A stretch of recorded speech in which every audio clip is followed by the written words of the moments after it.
हिंदी में एक कहावत है कि हम तो डूबे हैं सनम, तुमको भी ले डूबेंगे।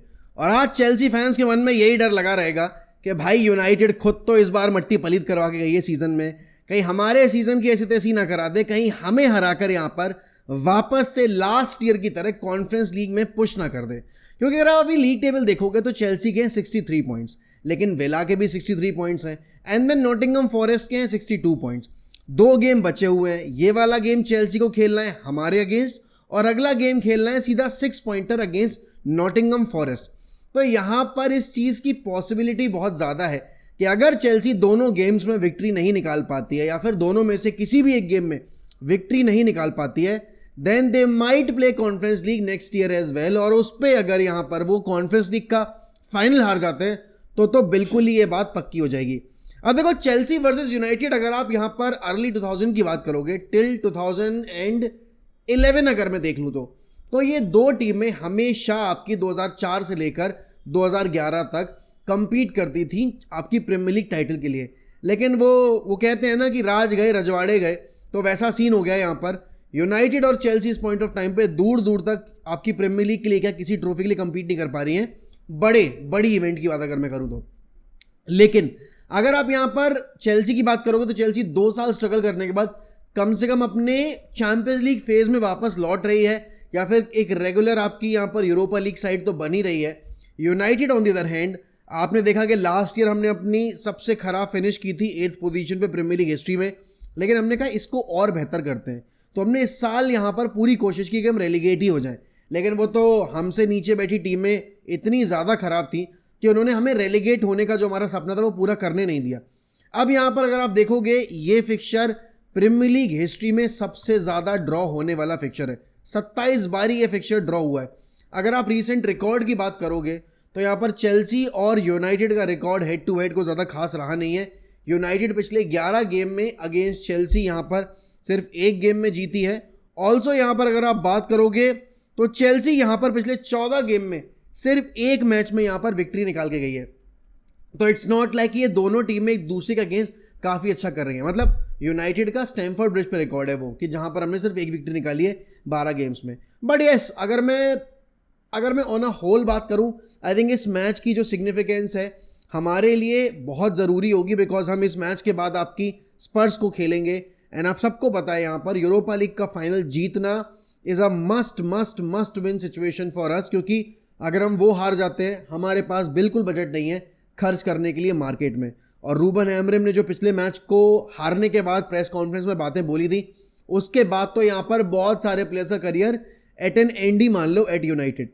आप यहाँ पर अगर चेल्सी की बात करोगे, एंजो मरेस्का ने शुरुआत बड़ी अच्छी की थी। एट सम पॉइंट चेल्सी व क्रूजिंग एंड लग रहा था कि चेल्सी क्या इस बार एंजो मरेस्का के साथ वो कर देगी जो आर्ने स्लॉट ने वाकई में कर दिया लिवरपूल के साथ।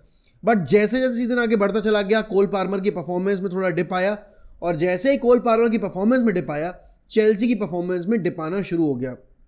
अगर आप यहाँ पर रीसेंट रिकॉर्ड देखोगे, चेल्सी यहाँ पर अभी जो है वो मतलब पिछले 7 गेम में ना हारी नहीं है। तो यूनाइटेड के लिए बहुत एक डिफिकल्ट टास्क है, क्योंकि अपने अगर आप देखोगे मार्च से लेकर अभी तक वो उन्होंने 1 विक्ट्री नहीं निकाली है। एंड डेफिनेटली यहाँ पर आप 7 मैच लगातार हार के आ रहे हो, मतलब पॉइंट्स ड्रॉप करके आ रहे हो, विनलेस हो पिछले 7 मुकाबलों में। ये लॉन्गेस्ट स्ट्रीक है सिंस 1989 इन प्रीमियर लीग अगर मैं बात करूं तो, इन फर्स्ट डिवीजन अगर मैं बात करूं तो। यूनाइटेड के ऊपर बहुत ज़्यादा प्रेशर है। आपके पास ऑलरेडी लेनी ओरो नहीं है, मताय जिलेट भी नहीं है इस मैच में अवेलेबल। आपने उन दोनों को यहाँ पर इंक्लूड नहीं किया मैच डे स्क्वाड में। अच्छी बात यह है कि आपके लिए यहाँ पर एडन हेवन खेल रहे हैं। अब यहाँ मतलब एडन हेवन स्क्वाड में होंगे, तो क्या एडन हेवन को मौका दिया जाएगा? आई थिंक डेफिनेटली यहाँ पर मिनट्स तो दिए जाएंगे, बिकॉज हमें गेम टाइम मैनेज करना है और हम फाइनल से पहले अपने किसी भी प्लेयर को ऐसी सिचुएशन में फोर्स नहीं करना चाहते जहां पर हमारा जो प्लेयर है वो फाइनल मिस कर जाए। देखो, यूरोपा लीग के ऊपर हमारा पूरा सीजन टिका हुआ है, और कहीं ना कहीं चेल्सी को भी पता है कि चेल्सी के लिए Europa league is not the competition they would want to play in. उनके लिए चैंपियंस लीग खेलना बहुत ज़रूरी है। तो उनकी पूरी कोशिश होगी कि वो स्टैमफोर्ड ब्रिज पर रिजल्ट निकाल के अगले नॉटिंघम वाले फिक्चर में अगर वो ड्रॉ भी कर जाते हैं तो भी they will and up winning, I mean finishing in the top 5 position, and they will play the champions league, क्योंकि उनका जीडी बहुत बेहतर है। अब यहाँ पर सवाल ये है कि यार आज का जो ये मुकाबला है इसमें टीम क्या होगी। देखो यार, टीम की बात ऐसी है कि आपके पास मिडफील्ड में ऑप्शंस हैं, फॉरवर्ड लाइन में भी ऑप्शंस हैं, डिफेंस में आपके पास थोड़ी सी शॉर्टेज है। ओनाना I think will play because पिछले मैच में हमने यहाँ पर रेस्ट दिया था उनको, तो उनकी जगह पे आपके बाइंदर खेले थे। आज के मुकाबले में Onana will play, then Mazraoui will also play, then मेरे हिसाब से आपके विक्टर लिंडलॉफ और हैरी मैगवायर स्टार्ट करेंगे। उसके बाद आपके Patrick Dorgu and I think Harry Amass will play.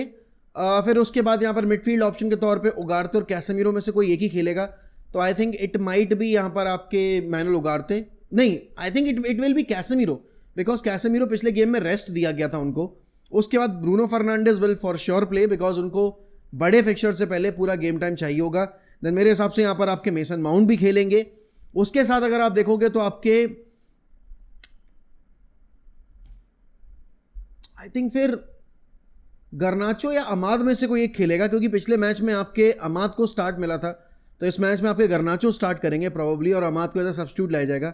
And then up top तो मेरे ख्याल में यहाँ पर रैसमस हॉयलैंड को उतारना पड़ेगा बिकॉज अब फाइनल से पहले आपको एक ऐसा फॉर्म चाहिए होगा या फिर ऐसी परफॉर्मेंस चाहिए होगी थोड़ा कॉन्फिडेंस दे ना सिर्फ रैसमस हॉयलैंड को बल्कि पूरी टीम को। तो ये मेरी स्टार्टिंग 11 होगी। देखो चेल्सी के अगेंस्ट अगर आपको जीतना है तो आपको कोल पार्मर को होल्ड करना पड़ेगा। चेल्सी का पूरा गेम जो है वो डिक्टेट होता है आपके कोल पार्मर के एंड से। लास्ट ईयर भी यूनाइटेड ने अगर स्टैमफोर्ड ब्रिज पे याद हो ऑलमोस्ट विक्ट्री पुल ऑफ कर ली थी, लेकिन फिर हम वो मुकाबला हार गए थे 4-3 से।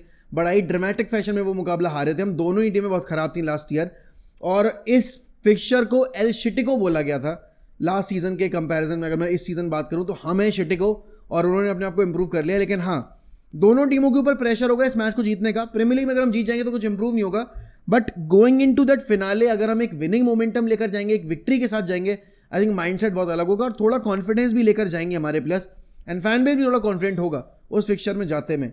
अब जैसे अगर आप कल के मुकाबले की बात करो यहाँ पर, तो कल बार्सिलोना ने एक अच्छी विक्ट्री, एक अच्छी कंफर्टेबल विक्ट्री रजिस्टर करके अपना ला लीगा टाइटल सिक्योर कर लिया है। जब हांसी फ्लिक आए थे यहाँ पर तो किसी को यकीन नहीं था कि बार्सिलोना डोमेस्टिक ट्रेवल कंप्लीट कर लेगी। मतलब वो सुपर कोपा दे स्पेन भी जीत जाएंगे, कोपा डेल रे भी जीत जाएंगे और ला लीगा भी जीत जाएंगे। और अगर इंटर मिलान ने वो इनसेन कमबैक पुल ऑफ ना किया होता तो शायद इस सीजन बार्सिलोना 4 की 4 ट्रॉफीज जीत जाती। मतलब लास्ट ईयर की रियल मैड्रिड ने जब एम्बापे को ऐड किया अपने स्क्वाड में, एवरीबडी वाज लाइक कि भाई it is not going to be easy for Barcelona to even finish anywhere near Real Madrid. But वो कहते हैं ना, हिम्मत मर्दा तो मदद खुदा। तो यहाँ पर वही एक चीज़ हुई है। बार्सिलोना ने यहाँ पर जो एक इनसेन सीजन प्रोड्यूस किया है, I think every Barcelona fan is very proud about it. लामीन Yamal the find of the season, who मतलब लास्ट ईयर जो एक उस पर आया था सीन पे आउटब्रेक होके, इस सीजन में तो उसने स्टेप अप किया डिफरेंट लेवल पे। The goal that he scored last night, oh my God what a beautiful goal that was. मतलब आयन रॉबिन की वो ट्रेडमार्क जो फिनिश होती थी ना कि कट इन करके शॉट लेना है। Messi was good but Messi ये शॉट्स कभी नहीं लेते थे दूर दूर से। मेसी ने लिए हैं शॉट्स, गोल भी स्कोर किए हैं, but लामीन Yamal is a different breed of a monster. 17 साल की उम्र में ये बंदा गंद मचा रहा है, दूसरों की टीमों को बुली कर रहा है। मतलब गंद मचाना इन द सेंस कि बदतमीजियां करना दूसरी टीम के साथ। And it just amazes me that this guy is still 17। वो यहाँ पर 34 साल की उम्र तक जब पहुंचेगा तो 17 साल की फुटबॉल और खेल लेगा। बस बात इतनी सी है कि उसको इंजरीज से बचाना पड़ेगा बार्सिलोना बोर्ड को। लेकिन इस सीजन में इतनी सफरिंग झेलने के बाद यहाँ पर रियल मैड्रिड ने फाइनली अपने आप को जगाया है ट्रांसफर मार्केट में। एंड अलोंसो जब आ रहे थे तो ये सब पता ही था कि भाई इन्वेस्टमेंट तो आएंगे, लेकिन इतना रैपिडली यहाँ पर मूव करेगी रियल मैड्रिड। वो कहते हैं ना फर्स्ट मूवर एडवांटेज, उसकी एक कोशिश है यहाँ पर रियल मैड्रिड की। वो डीन ह्यूजन को ला रहे हैं, वो डील ऑलमोस्ट कंफर्म है यहाँ पर। देन वो आपके आपके यहाँ पर अल्वारो फर्नांडिस जो फॉर्मर हमारे प्लेयर हैं, आपकी मैड्रिड की अकेडमी में थे, कास्तिया में थे, बट ग्रेजुएट वो आपकी यूनाइटेड की अकेडमी से हुए। तो अब उनको वापस लाने की कोशिश है। अब बेनफिका कितना पैसा डिमांड करेगी, I think they will be demanding around 30-40 million, because competition आ सकता है उनके लिए, क्लब्स इंटरेस्टेड हो सकते हैं। फ्लोरियन विर्ट्ज भी एक टाइम पे लिंक हो रहे थे, लेकिन अभी उनका जो पूरा सीन है वो डाई डाउन हो गया है। ट्रेंट ऑलरेडी यहाँ पर आपका प्री कॉन्ट्रैक्ट एग्री कर चुके हैं, बस एक ऑफिशियल अनाउंसमेंट होनी बाकी है। फीफा क्लब वर्ल्ड कप से पहले रियल मैड्रिड की कोशिश है कि वो जितनी भी नई साइनिंग्स हैं उनको ले आएँ। अब यहाँ पर आपके मस्टनटुआनो को लेकर यूनाइटेड काफ़ी सीरियस थी, लेकिन अब यहाँ पर आपके मस्टनटुआनो लग रहा है कि रियल मैड्रिड जाएंगे। अब रॉड्रिगो के कॉन्ट्रैक्ट के ऊपर थोड़ी सी ज़रूर नर्वसनेस है, क्योंकि रॉड्रिगो में इंटरेस्टेड है आपके आर्टेटा। आर्सेनल यहाँ पर कोशिश कर रही है कि ये डील पुल ऑफ कर ले।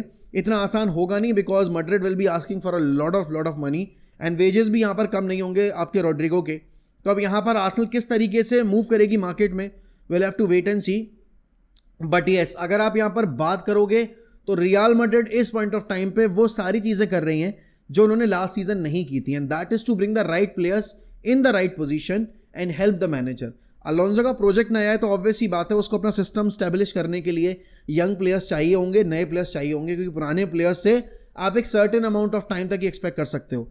But yes, real Madrid after losing every trophy this season except for the 2, क्योंकि उन्होंने यहाँ पर आपके क्लब वर्ल्ड कप जीत लिया था, तो और सॉरी क्लब वर्ल्ड कप नहीं जीता, सॉरी आपके यूएफए सुपर कप जीत लिया था, तो हाँ उस सिनेरियो में ज़रूर उन्होंने यहाँ पर अपने आप को बेटर किया है। बट अगर आप यहाँ पर देखोगे तो रियल मैड्रिड को इस पॉइंट ऑफ टाइम पे वैसा ही प्लेयर चाहिए जैसा यहाँ पर आपकी अकेडमी से बारसा ने प्रोड्यूस किया है, लामीन यमाल।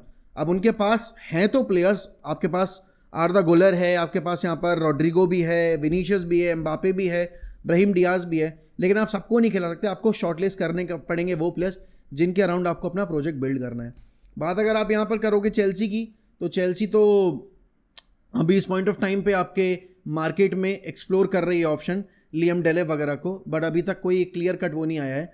हालांकि यहाँ पर लिवरपूल ने ज़रूर जर्मी फ्रिंकपोंग को ऑलमोस्ट साइन कर लिया है, एंड एक ट्रेंड का जो रिप्लेसमेंट है, आई वॉन्ट एक परफेक्ट रिप्लेसमेंट, बिकॉज फ्रिंकपोंग डिफेंसिवली उतने ज़्यादा कंट्रीब्यूट नहीं करते जितना बहुत भी आपके ट्रेंड करते थे, लेकिन डेफिनेटली ऑफेंसिव एरियाज में Frimpong is as good as Trent Arnold, और he can play more as a winger than as a full back. उसके लिए आपने कॉनर ब्रैडली को ऑलरेडी ग्रूम कर रखा है, तो will have to wait and see. बाकी देखो आज का जो मुकाबला है Chelsea versus Manchester United, it is going to be full of drama, it is going to be grand football from are and. I can't say about Chelsea, but हम तो बहुत गंदी फुटबॉल, गलीज फुटबॉल खेलने वाले हैं, एंड उम्मीद यही हो कि भाई सीजन का एंड करते करते हम यहाँ पर अपना विनिंग जो रन है वो फाइंड कर लें, क्योंकि अगला मुकाबला आपका विला से है, तो विला को हम यहाँ पर आपकी कॉन्फ्रेंस लीग पोजीशन पे फोर्स कर सकते हैं। आपकी नॉटिंघम फॉरेस्ट वाला जो फिक्चर है चेल्सी वाला, वो बहुत कुछ डिसाइड कर देगा यहाँ पर कि कौन सी टीम कहाँ खेलेगी। लेकिन आज यूनाइटेड चेल्सी का जो सपना है चैंपियंस लीग खेलने का, उस पर एक डेंट ज़रूर मार सकती है। तो मैं तो यही चाहूँगा भाई कि चेल्सी को आज हम परेशान करें, कुछ नहीं तो कम से कम ड्रॉ तो निकाल ही ले, लेकिन इतना आसान होगा नहीं, बिकॉज हमारी जो परफॉर्मेंस रही है सीज़न में इतनी ज़्यादा वाहियात रही है कि अभी तक हम 40 पॉइंट भी क्रॉस नहीं कर पाए। तो देखते हैं क्या होता है। रात में तो मिलूंगा ही मैं आपसे वॉच अलोंग पे, बट उसके साथ ही साथ यहाँ पर कोई और टॉपिक आता है तो हम ज़रूर उसको डेफिनेटली लाइव पे बैठ के डिस्कस करेंगे बिफोर द मैच। बट इसी के साथ मैं आपसे लूँगा अलविदा दोस्तों, रात में मिलूंगा वॉच अलोंग पे, तब तक ध्यान रखिए अपना, bye bye and take care.